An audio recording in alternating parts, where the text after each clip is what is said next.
Hello and welcome to the Comic Cave. I'm Ramsey, aka Captain Away, and today I'm looking at the 1990 event story, X-Men X-tinction Agenda. If you saw my last video, then you knew this was coming. If you didn't watch my last video, you should really go watch it right now because I made it specifically to set the stage for this video. Go ahead, I'll wait.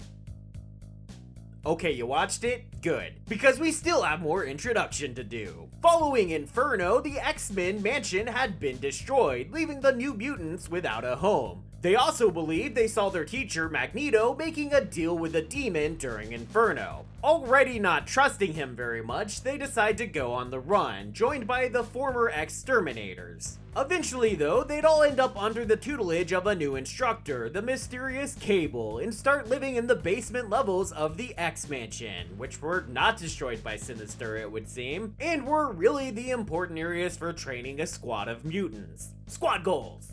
X-Factor is pretty much the same at this point as it was before. All the boring characters you don't care about, and Beast and Archangel. I'm totally catching shit for saying that. The X-Men though, man do they see some changes. Claremont just can't leave them kids alone. I mentioned the Siege Perilous in my last video, and to put it simply, it's basically a portal that you go through and you're kind of reborn somewhere else in the world. Sometimes with and sometimes without your memories. And following Inferno, for reasons, the X-Men end up going through the portal themselves and things get crazy. Rogue is one of the least affected, with it mostly just removing the Carol Danvers personality from inside of her. Longshot leaves the team altogether, and Dazzler ends up staying with fellow mutant pop star Lila Cheney. Psylocke was captured by the ninja organization known as The Hand and turned into an assassin, and they even altered her features to make her appearance more East Asian. Cause that's a qualification for being a ninja, obviously. Wolverine meets up with Jubilee, who will largely become his teen sidekick from then on, and the two of them rescue Psylocke from the Hand. Then there's Storm, who was de-aged back to a teenager by the villainous egg-shaped nanny. She's obsessed with kids, so I guess she developed the ability to do that. Like you do. Storm also temporarily lost her memories because of this, and that leads her to meeting up with everybody's favorite mutant, Gambit. He's everybody's favorite, right?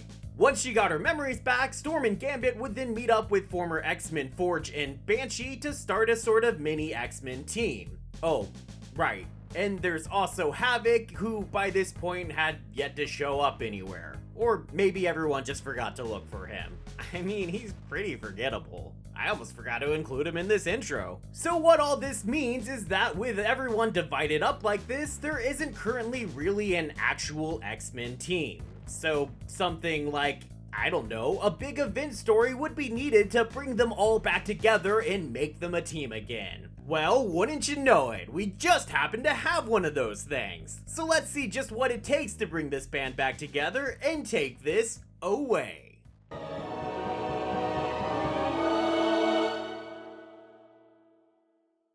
The comic opens on Storm and Jean in the Danger Room, having a fight. This is just for funsies, cause now it's like old times, only with Storm weirdly being a teenager, but still kind of like old times, I guess? Which also gives us the opportunity to point out that Storm has less control over her powers now that she's a teenager. Because even though she has her adult mind and discipline, her teenage body just can't handle all that power, I guess. I don't know. Doesn't really make sense to me. Seems like kind of the opposite of how these things usually work, but I guess fine. We're really here just to help set the current status quo anyway, just in case you haven't been following along the last year or so of X-Men comics. And again, that's mostly just that the underground of the X-Men mansion is still intact, and the New Mutants, now led by Cable, are forced to split the living spaces sitcom style between the remainders of the Muir Island X-Men plus Storm and Gambit. It also shows the different styles of leadership between Cable's angry authoritarianism and Storm's calm thoughtfulness. Following the fight, and the other fight, Storm and Jean spend some quality time catching up, possibly their first actual chance to do so after Storm learned Jean was alive during Inferno, at good old Harry's Hideaway, a regularly recurring location in the series. Although new-ish artist Jim Lee seemed to think it was called Harry's Hideout. Whoopsies. I only really mentioned it anyway because some shady figures seem to be watching them as they chillax, and they follow Storm back to the ruins of the X-Mansion, where the New Mutants have now moved outside for a Sunday fun day. Only the shady guys attack, ruining their fun, and start zapping away the members of the New Mutants. Recognizing the attackers, Storm seals the hatch to the underground portions of the mansion to keep everybody still down there safe. Forced to go around the long way, the adults then find that everyone has mysteriously vanished from the surface, leaving behind uniforms, guns, and tanks. You're welcome. And we've seen that before. Or you have if you watched my previous video. That's right, sounds like old Pipeline's been at work here, and sure enough, we check in on Storm and the New Mutants, cool band name, who are now naked in Genosha. Cool album name. And what's more, Cameron Hodge is there in a brand new robot body. I feel like I've been saying that phrase a lot lately. Where does everybody keep getting these fancy robot bodies, and where can I get one? Asking for a friend. You may remember Cameron Hodge from some other X-Men videos I've done. Old friend of X-Man Angel, consultant for X-Factor, and leader of the Right, the smiley-faced mutant-hating militants in robot suits. Between Fall of the Mutants and Inferno, Angel had gone looking for his old girlfriend Candy Southern, only to find that she was missing. Eventually, he learned that Hodge had her, and Hodge sacrificed her to a demon as part of the build-up to Inferno. In retaliation, Angel chopped off Hodge's head. Gruesome. But Hodge had already sold his soul to a demon. To Nastir, in fact, as we learned when we saw Nasty's side of the conversation in an issue of Exterminators. The deal was for power and eternal life, and so even though Angel chopped his head off, Hodge lived on as just a head. And now he's somehow ended up in Genosha, running around in a robot body and working as an advisor for the president of Genosha, who's a lady. Since getting his head chopped off though, Hodge seems to have gone completely off the deep end, and I love how full psychopath he goes here as he wears this cardboard cutout of a human body to cover his robot body, as if trying to pretend he's somehow normal. It seems like such a Deadpool thing to do. I love it. Sadly though, it seems like it must have been a last-minute art idea from artist John Bogdanove, whose name I probably butchered again just like I did when I mentioned him in my Superman video, since the text makes only a single reference to it in a comment that feels very cramped in, and we never see the cutout again. I would have loved to see this series really embrace this side of Hodge, but it just doesn't happen. Instead, what we learn is that Genosha is still angry at the X-Men for that time they came by, effed some shit up, blew up their main government building, and left with the threat of returning to blow up more things. Like, you know, the whole country. Genosha, rather rightfully, feels these are the actions of terrorists and want the perpetrators responsible to be punished. Only that's not exactly an option since the X-Men aren't really a thing anymore. But Hodge doesn't care, since he wants all mutants dead, so he's fine with holding just the New Mutants captive. Or at least the ones he has, which is currently Rain Sinclair, aka Wolfsbane, Julius Richter, aka Richter, Tabitha Smith, aka Boom Boom, and Warlock, aka, Warlock.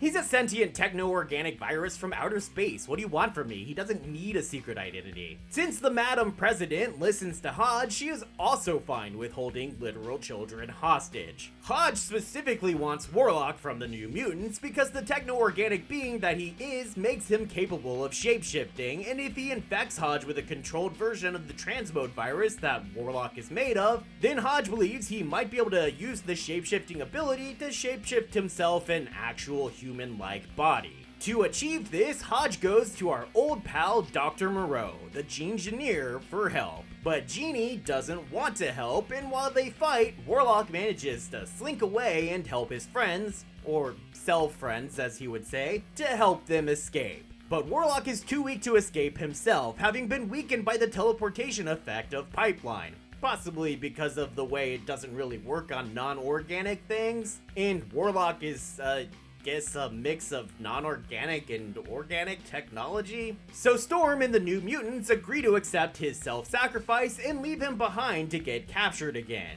But Rain, still upset about losing Doug Ramsey because of him sacrificing himself to save her, as we saw in Fall of the Mutants, refuses to leave Warlock behind and goes back for him. She does succeed at stopping Hodge from achieving his goal, but it apparently isn't enough to save Warlock, and the space guy disintegrates into nothingness. Genosha happily claims responsibility for having killed a child, which you'd think would be weird, but alright. Which resolves the mystery of where all the kids disappeared to for the X-Men left behind. And X-Factor as well, who have joined them by this point. So X-Factor uses their good public image that they've had since Fall of the Mutants to meet with members of the US government, primarily recurring X side character Val Cooper. The government basically okays the X-Men to go in and rescue their friends, mainly so that they don't feel the need to do it themselves and can distance themselves if things go bad during the X-Men's assault. Despite their plausible denial, they do give Cyclops all their top secret files on Genosha. Man, they just give those to anyone, don't they? No wonder they're showing up in everybody's homes, you know what I mean? So the two X teams, working as one, Bay of Pigs that shit, and sure enough, they've barely arrived before they're attacked by Genoshan units. And despite being ambushed, the mutants again prove their competency by easily besting their opponents. Only their fight gets somewhat stalled by the discovery that leading the Genoshan magistrate is none other than Havoc. Remember him? It seems his trip through the Siege Perilous brought him to Genosha and erased his memory. Cyclops tries to talk some sense into his bro, but Havoc seems to believe he's always lived in Genosha and willingly dedicated his life to the magistrate, and refusing to listen to these mutant lies, he and his men nope on out of there. Meanwhile, Wolverine, Psylocke, and Jubilee are also invading Genosha in an effort to save the kids. They run across Richter and Boom Boom, and Wolverine leaves Jubilee to babysit the kids while he and Psylocke attempt the reverse of what Wolverine and Rogue had done in the previous story, as they attempt to sneak into the Genoshan Citadel wearing magistrate uniforms. Because I guess the Citadel has been rebuilt? Anyway, it doesn't go well for them and they end up getting captured by Hodge, who reveals to them that they're already too late to save Storm as she's already been modified by the Gene Engineer. Seriously, I'm never going to get that word out of my head again. Meanwhile, the X-Men and X-Factor have split up into two teams, not their normal teams though, with the goal of having one group sneak inside to plant bombs in the Citadel and find the mutant hostages, as, you know, they're unaware of the escape, and the second team intending to make noise outside to distract the guards. But instead, both teams end up getting captured by Hodge as well, especially once Wipeout wipes out everyone's powers. And at this point, it's also learned that Rain too has been Gene Engineered. You know the dance. The only ones not captured out of all of the groups are Richter, Boom Boom, and Jubilee, who did see the others get captured but managed to stay out of sight, and Cyclops, Beast, and Iceman, who attempted to sneak into the Citadel disguised as regular Genoshan mutates. The collected edition then, weirdly enough, cuts this issue in half and skips to the next issue where Cyclops is already captured. I guess to make it more of a surprise that him getting captured involved him getting separated from the other two, and one more fight between him and Havoc. But this fight concludes with Havoc finally regaining his memories, though he pretends when Hodge shows up that he's still loyal to Genosha. Hodge locks everyone into cuffs in a little pit, where he then has Wolverine and Archangel fight for his amusement. And I guess they've always kinda hated each other, especially since they both have always loved Jean, despite her somehow preferring Cyclops. I mean, over these two guys? Really, Jean? Cyclops? Ooh girl. Despite their supposed hatred of each other, their fight is mostly just a lot of dodging and weaving, so Hodge quickly gets bored and just leaves. I'm totally serious about that, that's not a joke. So instead, he goes and tricks Wipeout to the Engineer's lab where he murders the mutant, helping to ensure he'll never be able to use his power to return the X-Men and Co. to normal. He then uses the mutate turned Wolfsbane to frame Havoc for the murder, I guess not having really bought into Havoc's deception. Meanwhile, the various X-Men get free thanks to Gambit being an absolute badass. Earlier, when Hodge was bringing them here, Cable had broken free and attempted to kill Hodge. He wasn't very good at doing it though. Gambit ended up saving Cable from being shot, though he took a giant Moeffin needle to the leg for his heroism. Only it turns out he did that intentionally, so he could now use the needle as a lockpick to free himself and everybody else. God dang, Gambit over here showing Cable what being a badass really means. They make a great pair, don't they? No wonder the episode of the 90s animated X-Men series that introduced Genosha, and also introduced Cable by the way, focused on these two guys. But that's besides the point. Psylocke also did her own thing, pretending to surrender to the Genoshans and submit herself to their reprogramming, only to use her ninja skills to break free of her guard and escape into an air vent. She soon runs across Hodge attacking the Chief Magistrate. Remember her? She's in this story too. She's got the mutate version of Storm with her, and Psylocke rescues them both from Hodge and brings them to X-Factor and the other X-Men. Once she does, Storm immediately touches Cyclops, and after a bright flash of light, her memory is restored. It seems that the Engineer, angry at and distrustful of Hodge, had programmed a secret backdoor program into his reprogramming of Storm, so that when she came into physical contact with another X-Man, she would regain her memories and restore both of their powers. And sure enough, Cyclops gets his beams back right as Hodge comes bursting into the room after Psylocke, allowing him to keep the giant robot Spider-Man thing at bay long enough for Storm to also restore Jean's powers. Meanwhile, Jubilee, Boom Boom, and Richter spot the Engineer sneaking around, cutting a secret tunnel into the Citadel and into Hodge's private lab. They follow him inside right as an explosion goes off in Hodge's lab.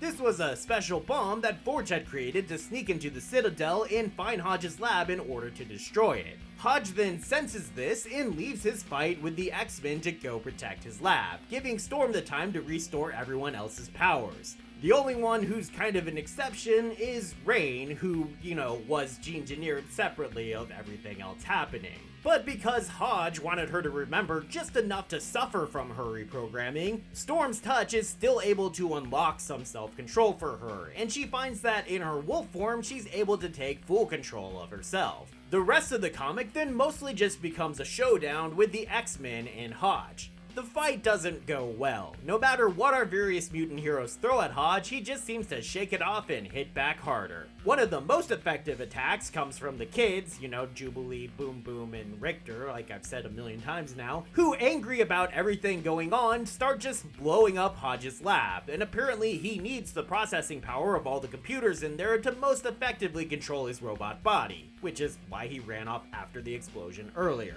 Eventually, everyone is too injured to continue the fight except for Scott and Havoc, so they have everyone else evacuate while the two bros combine their powers against their ginormous foe.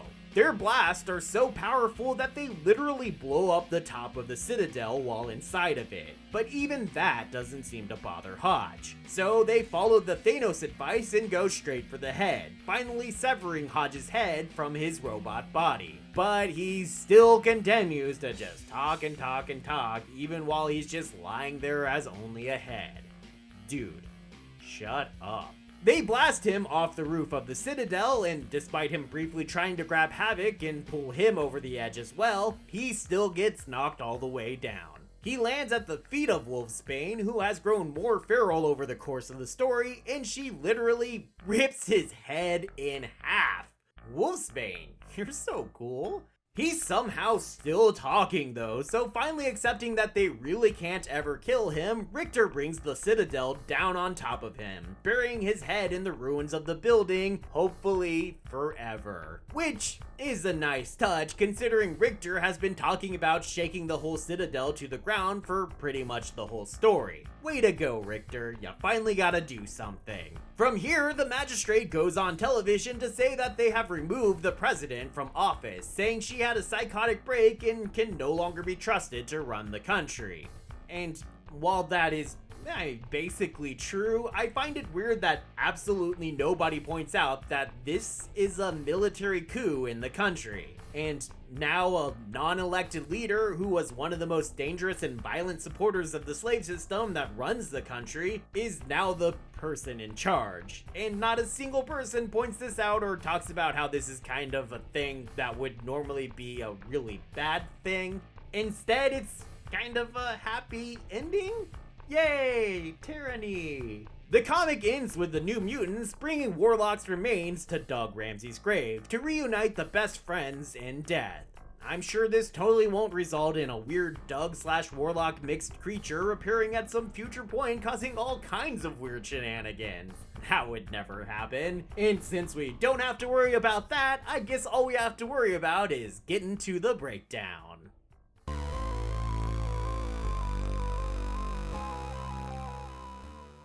As with the last story, one of my biggest issues here was with the art. It just feels rushed and messy to me, and there's just such little effort to establish locations or backgrounds. Mostly it's just a lot of zoom-ins on faces describing action we're not really seeing. It's honestly pretty annoying. Art from the early 80s was so clean and clear, it was honestly one of the best parts of earlier X-Men stories often. And art from the mid to late 90s was often really well colored and detailed, but this feels like an in-between time period to me where everything just looked muddied. I especially found myself disliking Rob Liefeld's art. The more I see of his work, the less I understand why he became the sensation that he did. But that's mainly just personal preference and hard to really label as an actual criticism. The story itself, though, is also such a disappointment, especially as a follow-up to how great of a story the introduction of Genosha was. After over a year, we finally get back to that storyline, and instead of revisiting themes of societal oppression, slavery, and racism, we spend the entire time focusing on Cameron Hodge and his giant robot body. Which might be fine if Hodge was an interesting villain here, continuing his scheming machinations that just led the X-Men into a darker and darker place, like, he had kind of done from the beginning. Instead, he's just kind of cartoonishly psychotic, turning him into a basically incompetent villain who's only a threat because he literally can't be killed. Focusing on the Demon Dill aspect of his continued life just kind of made him boring, honestly. And the fact that the whole comic just focuses on him makes it taking place in Genosha completely pointless. This could easily have occurred anywhere with the same result. So incredibly disappointing to waste the Genosha storyline on this mess. I will say one thing I did really like about this story though, it really got all of the various mutant teams working together. This story might be the first X-Men crossover that actually feels like a crossover. Every team is aware of the other teams and working together toward a common goal against a common threat, and I do greatly appreciate that, even if the threat turned out to be kind of lame. But even still, I'm giving this series a recommendation level of low. I have trouble deciding whether I like this or Inferno less. I guess it doesn't really matter though. Either way, you're basically just dealing with a crossover that has all the elements needed to make a great X-Men story, and then it just ignores them all so it can hit you in the face a bunch with a villain you probably weren't expecting to see. The collected edition gets 1. Cardboard cutout body. You know that's a good thing. I may not love how over-the-top psycho Hodge is in this story, but I still love that move. Once again, I'm using the X-Men Milestones collection of this story, and as always, it's a great collection. It is weird that it has that one point where it randomly splits the issues in half with a later issue, but that's really my only complaint. Otherwise, it had a big bonus cover gallery, some bonus background art, information pages, and yeah, the entire 4-issue X-Men arc that introduces Genosha. It absolutely didn't have to collect that, and I'm so glad it did because what a great story. So yeah, while I may not recommend the title story of this collection, I still kind of recommend getting this collection. Thanks everybody for watching, and I hope you enjoyed this video. I take back what I said last time about YouTube not promoting anymore. That seemed to fix itself right before I posted that video. But I still greatly appreciate all of you who subscribe and watch and like and comment and all those things. It still helps the channel continue to grow and helps you to be here for each future video. And I hope you will be, and so that I'll see you next time, right here in the Comic Cave.